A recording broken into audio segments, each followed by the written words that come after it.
Hello, today I'm going to show you how to put on socks the hard way.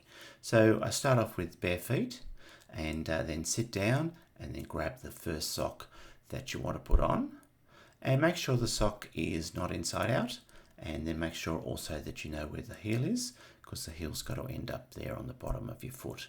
So grab the two sides of the opening then and cross your legs and put the sock over your toes, and then once it's over your toes, grab it with all your strength and pull the sock right onto your foot and into position like so. And then we'll see that again on the with the other sock. Then grab that sock, make sure it's not inside out, make sure you know where the heel is, because that's got to end up on the bottom of your foot.